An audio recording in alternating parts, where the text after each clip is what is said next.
Once again, this is Kelly Doyle, and good afternoon, yogis. Hopefully, we have sparked your enthusiasm as we are about to hear from the teachers of Ananda Yoga and Meditation, Education for Life, Spiritual Cooperation, Healing, Leadership, Music, and Chanting. For most of us attending the conference in person, we have been able to connect with the Ananda practitioners and been able to come up to the wisdom tables and ask questions, and they have interaction, and they have candy and sweets for all of us. And the expansiveness of services for the Ananda is just so evident. There's meditation, education, community, and this weekend we have just been so blessed by seeing all the tools of self-realization at work. And at this time, we'd like to give the online community a chance to meet the Ananda panel, the peacekeepers of the wisdom tables, and to meet each one of them and open to questions regarding the courses, seminars, classes that we have, practices, and maybe how to become more involved in the Ananda community. So I'd like to begin by introducing 6 of the instructors and give them an opportunity to explain to you their mission and the services that they provide. So we'll begin this panel discussion. We'll begin with Kyle, and Kyle is at the meditation and yoga table. And she is an Ananda, Rhode Island minister, a yoga therapist, and a meditation teacher, and has an incredible, just a beautiful friend of mine, an amazing teacher and leader at our Ananda community. And so we feel very grateful to have her. So Kyle, please tell us a little bit about Ananda, Rhode Island and your services. Okay, well, Kelly told me to plug Ananda, Rhode Island, so I'll start by saying that we have the only church on the East Coast, and you're welcome. We have yoga classes 5 days a week. We do Kriya Prep, discipleship, Raja Yoga, again, Kriya preparation, learn to meditate classes. But what makes Ananda Yoga and meditation unique is that we're working with the energy in the body. And to experience any type of spiritual transformation, we need to learn to move the energy from the lower chakras up to the heart and then to the spiritual eye. So we do that through asana, traditional yoga postures, but we really focus on the inner experience, the energy of the poses, bringing the energy from the periphery of the body into the astral spine and learning to feel that energy and move it up higher into higher chakras. We do that with energization exercises as well. Yogananda's unique contribution to yoga, learning to control the energy of our body through tensing and relaxing and our own willpower. And of course, our meditation technique is a breath-based technique where we focus on the spiritual eye, the Agya chakra, bringing energy again up the spine. So if you have any questions about any of those topics, I'm happy to answer them for you. And now I'd like to introduce Erin, originally from Ananda, Rhode Island, and she lives at Ananda Village presently, where she shares with parents and families using Education for Life approach to conscious living. Well, hello everyone. I'm Erin. I live at Ananda Village, and as Kelly said, I work with parents and families, but I'm here representing Education for Life, which is a unique approach to education and development that is based on Yogananda's teachings, based on the teachings of Raja Yoga. It was developed further by Swami Kriyananda, who wrote the book Education for Life in 1986. And today it's in practice in schools and with teachers and parents and homes all around the world.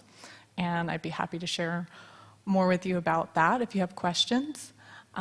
Right now, I am the director of a program called Conscious Families, which seeks to use these teachings to help support parents and families. And much like Ananda Yoga, Education for Life is about working with energy and how to apply that in working with children, yes, but with people in general.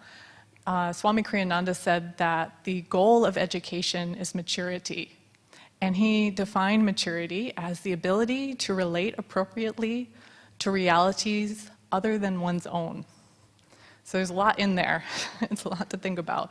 Relating to other realities and relating appropriately.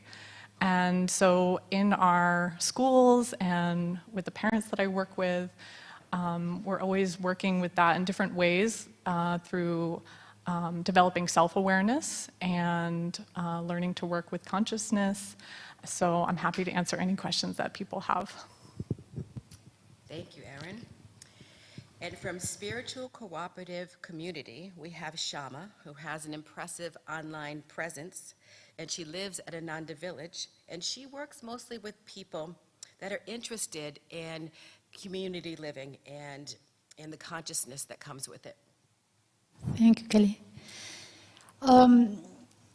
When we start our spiritual journey, we start discovering new things, and sometimes we realize that the world doesn't really support our journey, and we know and we need something else. Friends that we can share with, what we have to share, but also someone that can hear us. And that's when the role of spiritual communities, meditation groups can help us so much in our own journey. This was one of the missions of Paramahansa Yogananda. He tried to create a community, but it wasn't ready. But the time wasn't yet. One of his disciples, Swami Kriyananda, founded Ananda just for this purpose, where life, family, business, church can be all together, and people living together in cooperation, in peace and harmony. And it seems like the world is getting more and more intense, so there is something inside us that needs, with more and more urgency, to connect with people and souls like us, that we can communicate and go through this spiritual journey, this spiritual awakening with others. So also I will be happy to share or answer any questions you may have. And just about me and my husband Diane, we live in Ananda Village, and we are part of the membership process. So for people that want to live in community, especially Ananda Village, we have this beautiful program helping people to go deeper and deeper in their spiritual life and living in community. Thank you. And Guru Priya will talk about health and healing. Dr. Christy Fazla is a naturopathic doctor who has practiced Yogananda's healing therapies for over 40 years. It's a pleasure to be here and to see you all and to share this time together. I'm by no means consider myself the expert. You're all experts as well. We each have our own healing journey and we're all on it. And ultimately, I think most of us are aware that the ultimate healing will be when we're merged with God.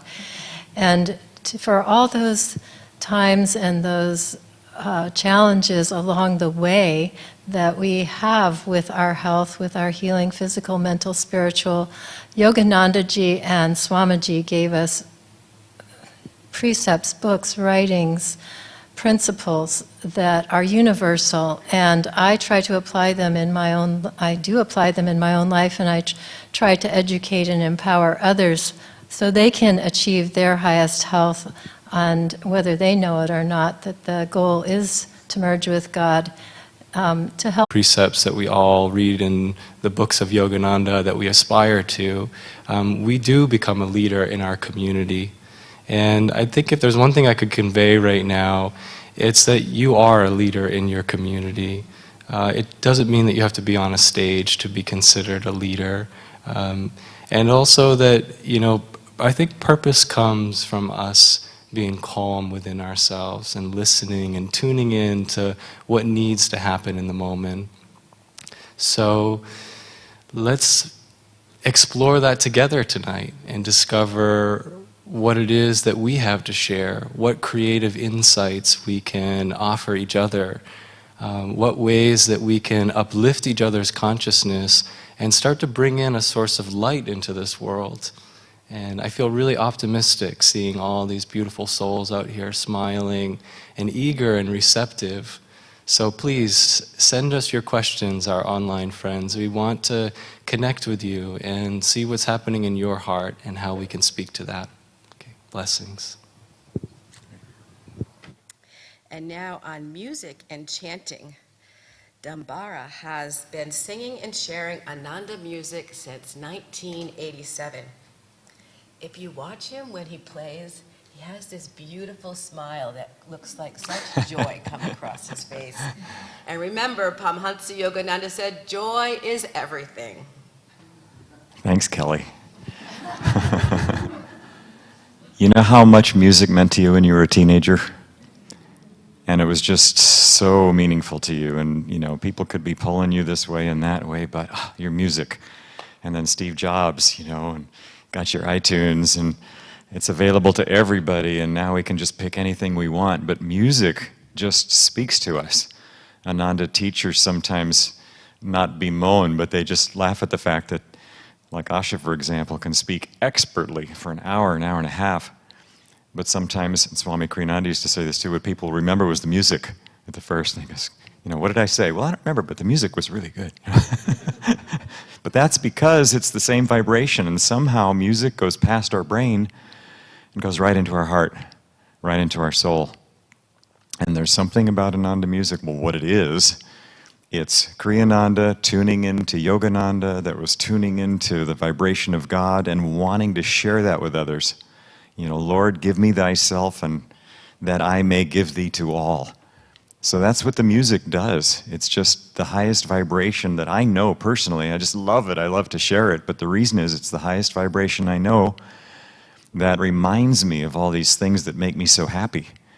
And Ananda music is available. Swami wrote over 450 pieces of music. There's tons of chants that we do, and traditional Indian as well as other kinds. And we love nothing but to share it with everybody. So it's all available online, ananda.org, and lots of other places. And Duty, Ram, myself are all available to help out, can answer any questions, even online folks, as to where you can find out more about this. Would love to share. Thank you. For me, one of the most beautiful parts of being part of Ananda is that I just feel a homecoming. I feel friends and family. And I met a new friend this weekend, and she happens to be my roommate. And I'd love to turn the questions over to her, the beautiful Neha, to field all your questions.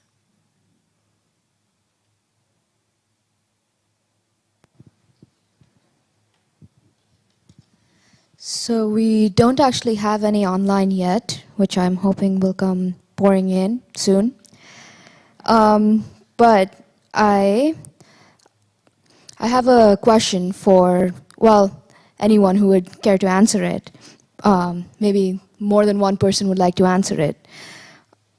And the question is, how does meditation inform your daily life? And what changes have you seen in your day-to-day activities and your interactions and relationships since you started meditating and where you are now?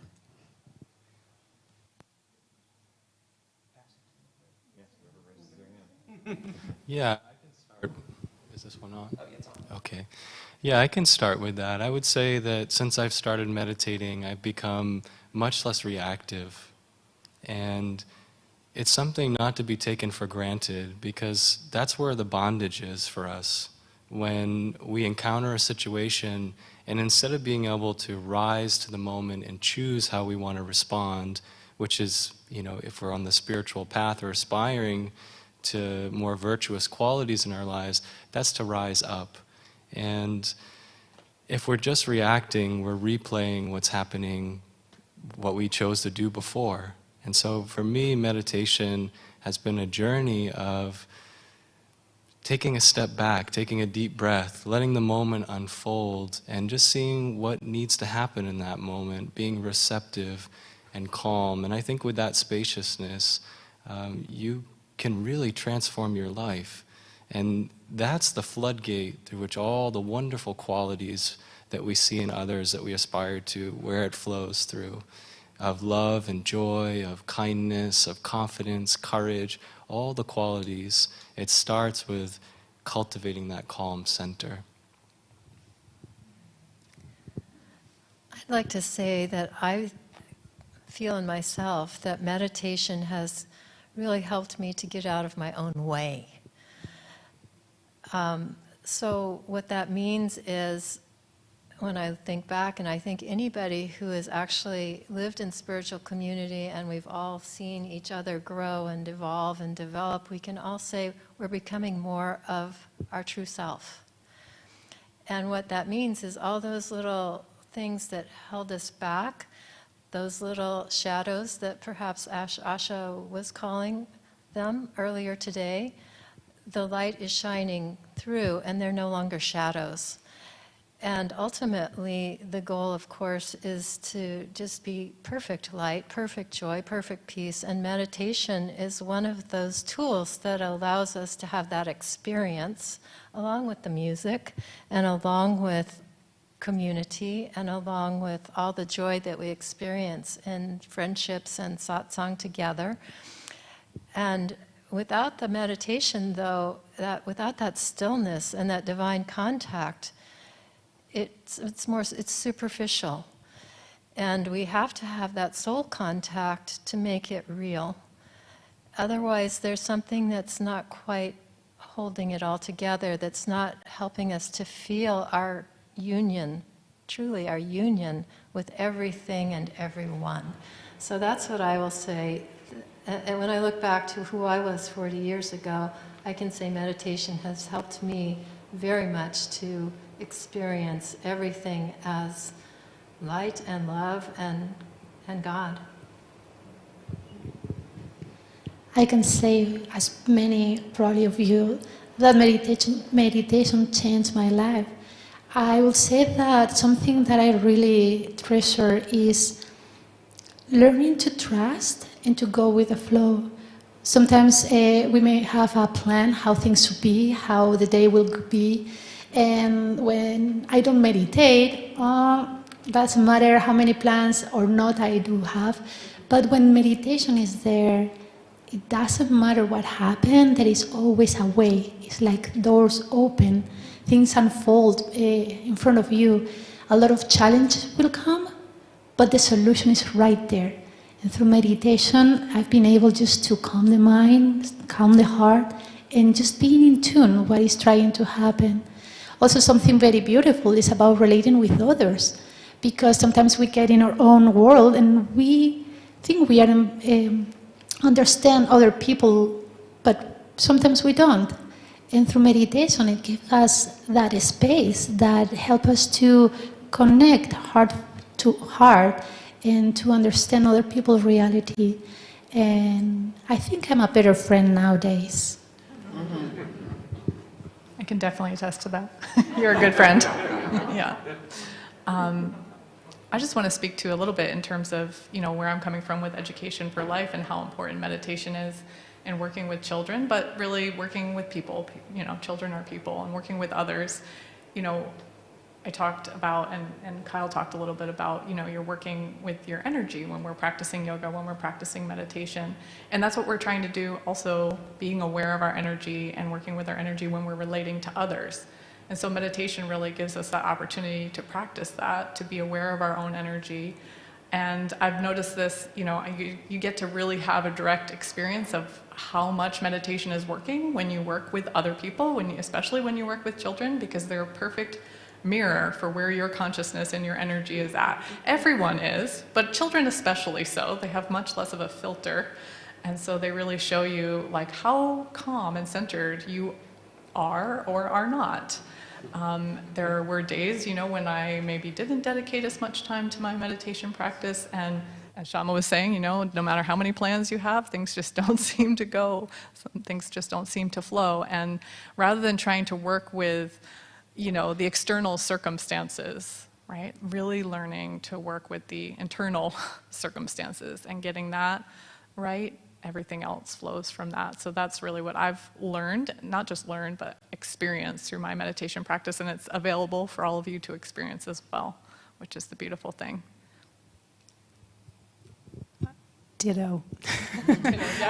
What everyone said, but I'd like to circle back to where David began about being less reactive and more responsive. And I'm going to tell you the actual moment in my life that I noticed a difference. So this was about maybe 12 or 15 years ago. I was teaching yoga at a YMCA. And one of the students, I won't get into the reason why, but after class she came up to me and berated me in a really aggressive way. And I just remember standing there and looking at her and having no feeling whatsoever that I had anything to do with her reaction, that it was completely her own inner turmoil that she was projecting out onto me. And I remember just feeling very calm and very centered in myself, and that's what meditation does for us. We become completely centered within ourselves. And after she walked away, I just thought, oh, that would have been a different situation a few years ago, because I would have just gone right back at her. And I didn't have any bad feeling about her. I didn't have anything, you know, and I actually went home and prayed for her. We have a peace and harmony prayer that maybe we'll talk about this evening. And I did the peace and harmony prayer for her over the course of a week, and she came in the next week and she came up to me crying and she said, I am so sorry and I'm so embarrassed and I'm so grateful that you didn't react. So for me personally, that was my aha moment where I thought, oh, this really works. So Neha, should we open up to the audience? So do you have some questions? Yes, we do have a question here. Pamela Mosley is asking about tips and experience with tuning into inspiration with others and how to move together as a cohesive unit. Do you want to, and also community? Oh, yeah. Go ahead. You want to start? All right, so I think I can speak to that a little bit. I think one of the best ways that we can move in harmony with others around us is to first relax in ourselves. You know, our own inner tension is what creates the outer tension around us. And like Kyle was just telling us, if we ourselves are tense, then we become one of the obstacles to harmony. So, and of course, cultivating the meditation habit, but even more simply, in a moment, you might just take a deep breath and step back so that you're not so immersed in the intensity of the moment, per se. And I think beyond that is to just, as best as you can, keep your heart open to the person or the people that you're working with, and to have their highest and best good in your own mind. To think less of yourself and think more of this, you know, a rising tide together, everyone rising through holding a higher vibration for them. And I found in my own experiences at work and throughout my life that if you can hold that calm center, it's contagious. Other people start to feel that. And if you can demonstrate and model by your own vision, your own behavior, other people feel that. You know, Aaron could speak to that about how children really see your example that you're setting, and if we can do that ourselves, I feel like that's one of the best, or a great first step to creating harmony.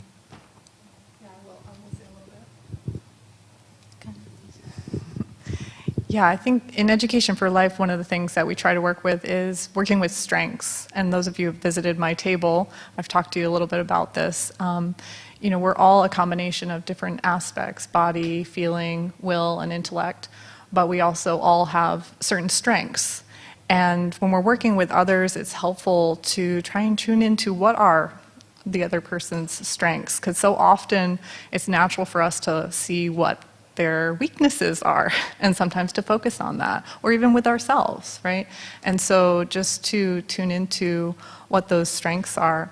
I think the other piece is forgetting ourselves a little bit and not being quite so attached to our own our own agenda, and trying to tune into that bigger picture.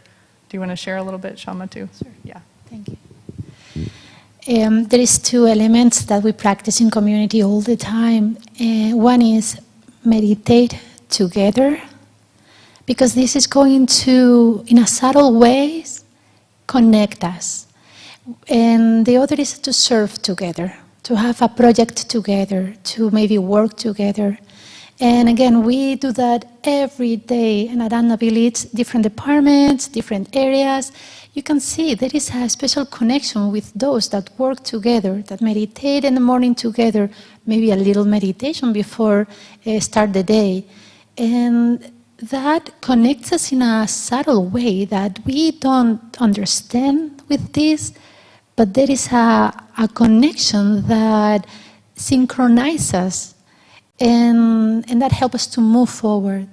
And when serving together, when having a common project together, I've seen how this event has been taking shape for many months, and I've seen the people through Zoom connecting and meeting, and it has been a beautiful evolution, just putting this beautiful event together. And I'm pretty sure that they became better friends since then, even with rough moments, because it's on those moments that you need to raise your energy and work it out. But that's through what we learn. So yes, meditating together and serving together. Well, thank you everyone for that beautiful sharing and wisdom.